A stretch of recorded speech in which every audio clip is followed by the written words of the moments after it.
Magandang umaga, kumusta po? Narito po ulit ang update natin para sa lagay ng ating panahon ngayong umaga po ng December 29, 2024. Sa ngayon po ay iba't ibang weather system pa rin ang umiiral sa iba't ibang bahagi ng ating bansa. Malamig na hanging amihan ang nakakaapekto po sa malaking bahagi ng Luzon, easterly sa Visayas at may shear line o yung imaginary line ng hangganan ng malamig na hanging amihan at mainit na easterlies ang nakakaapekto sa ilang bahagi ng Southern Luzon at mayroon pong intertropical convergence zone na patuloy na umiiral sa may Mindanao at Palawan. Ang ITCZ po ay salubungan ng dalawang magkaibang hangin na mula sa Northern at Southern Hemisphere at tinagurian rin po yan na breeding ground ng mga sama ng panahon dahil kalimitan, dyan nabubuo ang mga sirkulasyon at kung patuloy ang paglakas ay nagiging LPA hanggang po sa maging bagyo. Pero sa ating long range forecast ay wala naman pong bagyo na namamataan na tatawid sa ating kalupaan hanggang sa matapos ang taon na ito o hanggang sa susunod na 2 linggo, pero hindi pa rin inaalis ang posibilidad ng pamumuo ng mga sama ng panahon sa silangan ng ating bansa within that ITCZ at ang development ng mayan ang ating babantayan kung matutuloy o hindi.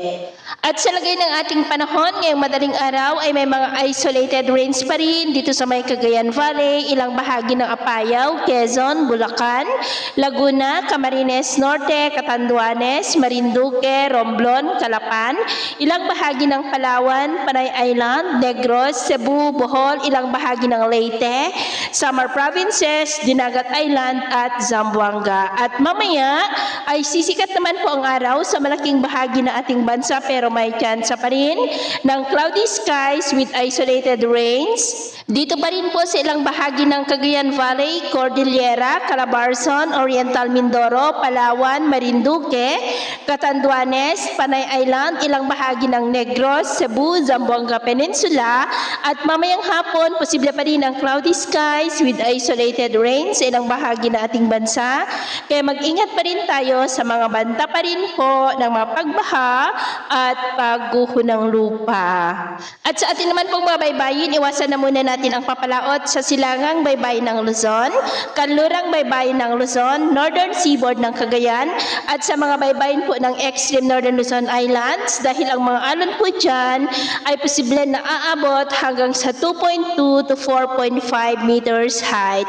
Kaya hanggat maaari ay iwasan na muna natin ang papalaot dyan sa mga may kulay pula para mas makaiwas sa mga sakunang pangkaragatan. So ito po ang latest update natin sa araw na ito. Ako po muli si James na nagsasabing sa kahit na pagsubok po na darating sa ating buhay, huwag na huwag po tayong mawawalan ng pag-asa. Thank you and God bless!